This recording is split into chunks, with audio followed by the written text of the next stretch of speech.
Good morning, this is Monday and I've moved my little bench which was sitting over there beyond the New Zealand flax. It was sitting on the other side of that, and I thought I don't really use it much over there because it's always wet. It seems to hold a bit of a puddle, so I've brought it over here onto the veranda. I've scrubbed it down and I've been sitting out here, as you can see. I've put a towel down and a cushion. It's very comfortable and it's perfect, so I'm going to leave it there. I've been putting out lots and lots of food for the birds, and I put a few little posts up on social media regarding the birds and, you know, how we've taken their habitat. And I know it sounded a wee bit negative, but sometimes things have to be said. Anyway, I've got my little cart filled with buckets to take over to the compost heap and also to the compost bins. And look, I've been combing Jack, and look at all this beautiful fur which I'm going to put on the compost heap, because that will be taken, it'll be filched by the birds for nest building, getting towards that time of year as well.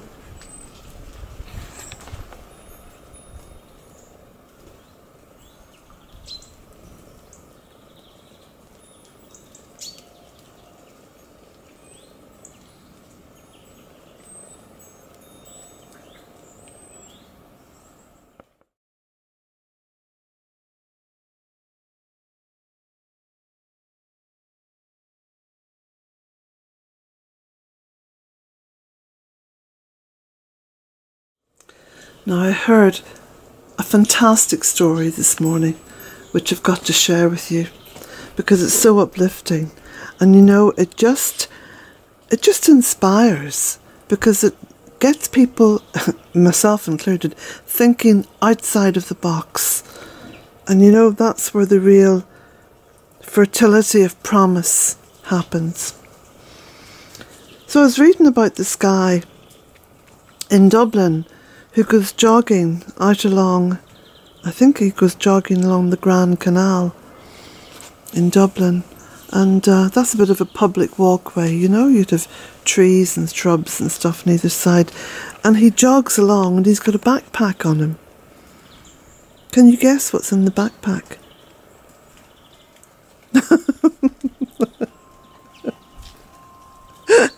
Okay, you're not going to get it right, so I'll tell you.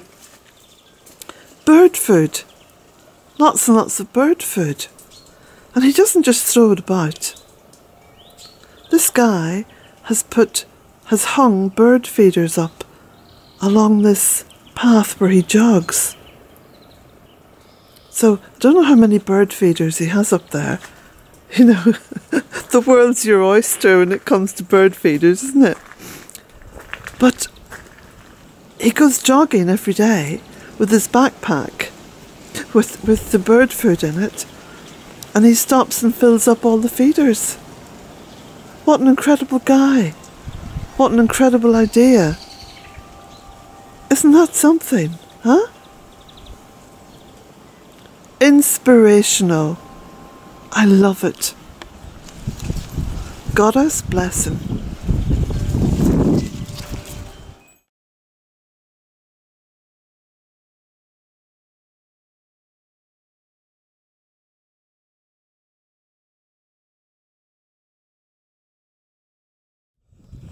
So it's Wednesday afternoon, and I've been busy here in the gardens. The first thing I did today was I cleared the big drain along the back because it was chock-a-block with leaves. The birds have been singing, so there's a real sense of the goddess rising, a real sense of it today. The weather's quite mild. The laurel arch looks a bit lopsided because at the moment I'm cutting it back. So it's grown about 3.5, 4 foot over the course of the past year.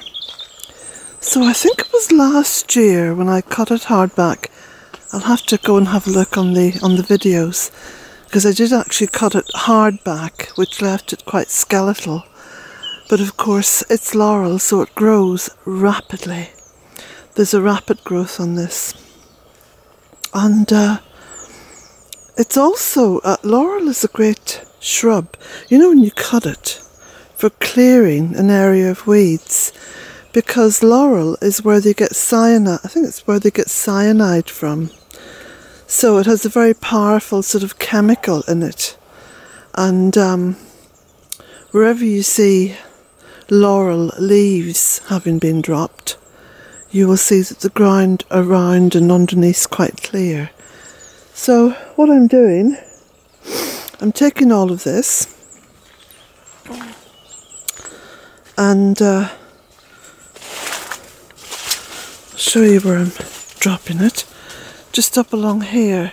And at the top there's a very weedy area. In fact, this entire stretch here is quite weedy, even though over the years I've mulched it and, you know, put cardboard down and whatever. So it's now been used as a nice big compost heap. So I've put a lot of the cuttings up there, and still going to fence this in with a nice willow kind of a hedge. You can see now on this side I've done quite a lot of cutting back down along here. A lot more to do, but I'm using the big heavy loppers at the moment, and then a bit like giving a haircut, the final cut then will be done with secateurs to kind of trim it all off as neatly as possible. I'm noticing as well today that there's a lot of buds coming out in the blackcurrant. So spring is definitely on its way. I'm trying to think of the date. What date is it? Is it the 12th or the 13th or something? Anyway, there's about 2 weeks left until Imbolc, and that's the first day of spring here in the west of Ireland. And you know, when I shoot a video like this section today, you can hear that. You can hear the spring. Listen to the birds.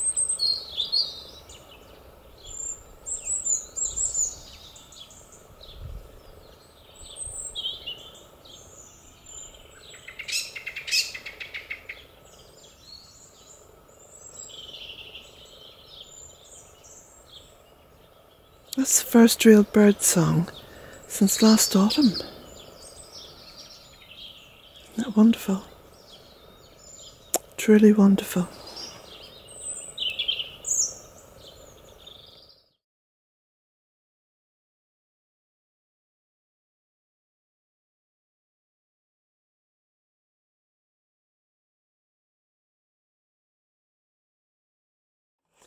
And today marks another first in the year, because as I opened the door of the tunnel, and I have the doors just lightly closed, there's still adequate room for the little birds to get in and out, but as I opened the door of the tunnel there was a little bit of warmth just caught me in the face, which was lovely. And the warmth has a beautiful earthy scent to it, which again is lovely. So I still have to tie up all the rosemary and the bay and the sage. Slowly getting things done.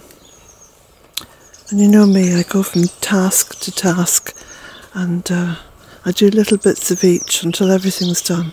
And that way then I don't get bored. Not that I could possibly get bored here, but you know what I mean.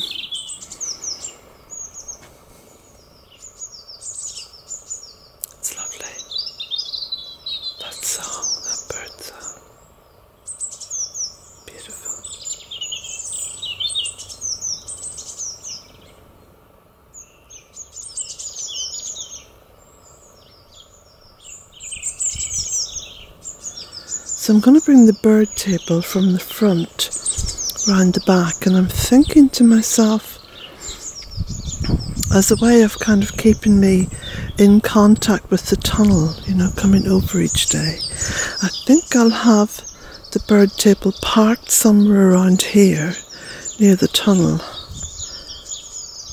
So that gives me yet another reason to walk this way in the morning.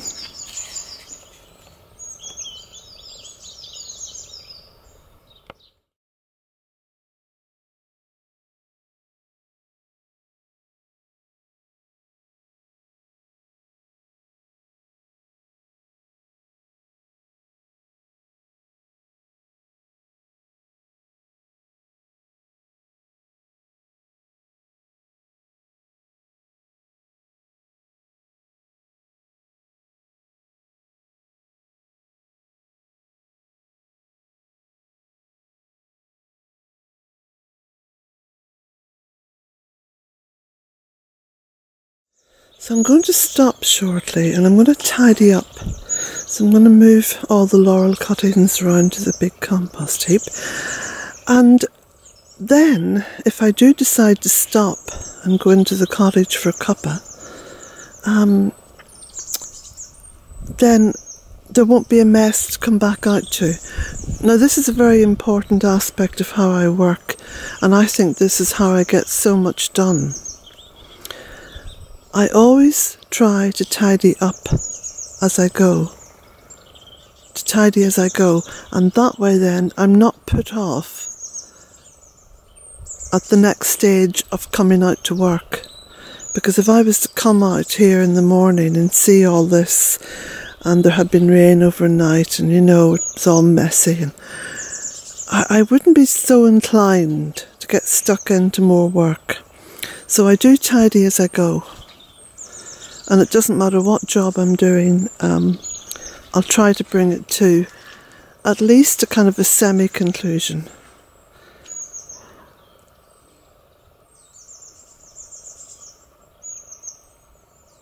I thought I heard a fox.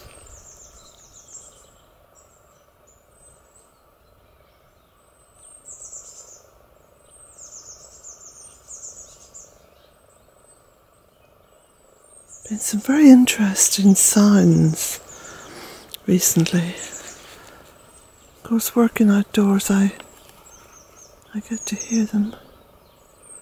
I know there's deer, and in particular there's a couple of stags that come out of the forestry plantations, and they're up there at the very top of the hill. So I do hear them some days, and some evenings, and even some nights. I hear the fox as well, and of course the sheep, because the sheep are lambing now, beginning to lamb.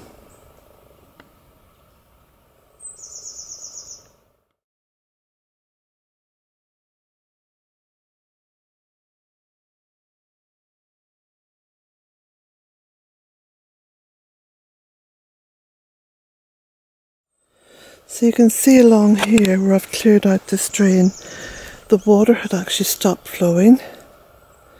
And you can see on the left where I've banked up all the leaves. Quite a big task. And there's a nice little flow to it now. This water here was sitting right at the very top of the ditch, and it was beginning to flow out and down along here. So it's very important that even if you have a drainage system, that you keep it well checked, because it will only work all the time that it's maintained. So there we go, that's my bit of maintenance done along here. And you can see the tiny little flow up there.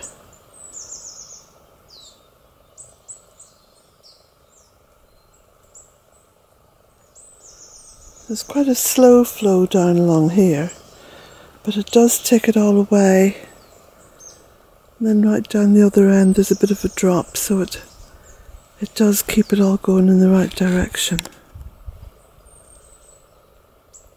It's my lovely Mahonia.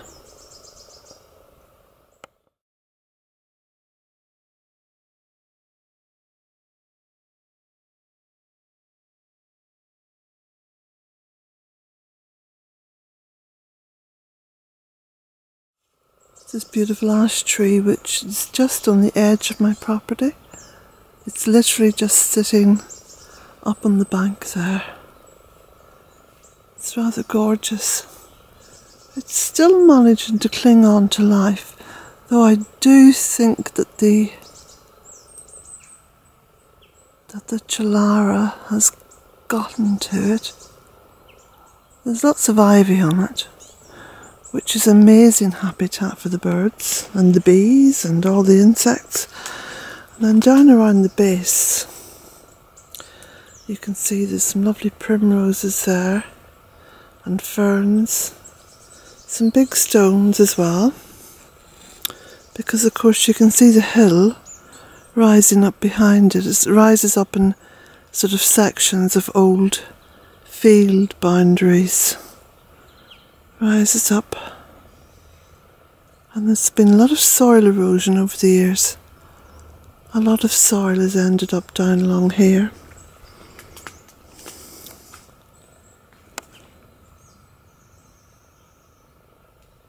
An unusual view for you all,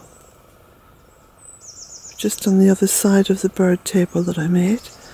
Some of these lovely trees here, these are the lime trees. I think they're called Tila cordata. Tila cordata, I think. They're very fast growing, but there's very soft wood. The wood isn't much good for anything, but the trees are wonderful.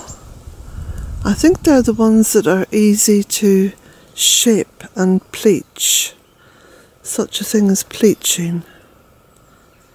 P-L-E-A-C-H-I-N-G. Pleaching. Yeah.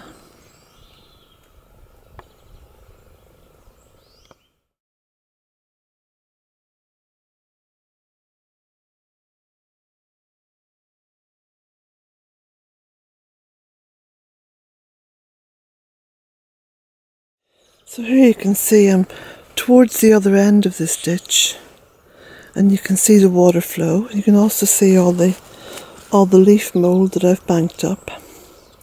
So I'll be putting my wellies on and getting in there and bagging all that up, taking it out and spreading it in underneath the trees. You can see there's a good flow on there. See? And this is over by the polytunnel.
Well, this is the new driveway, the top dress driveway. Got a little bit of the gravel left, but I will have to order one more 1-ton sack. So you can see I'm almost at the top. Been a wee bit delayed over recent days, well, over the recent week and a half, because of the snow and the frost and the ice. And then quite a lot of rain, but almost there.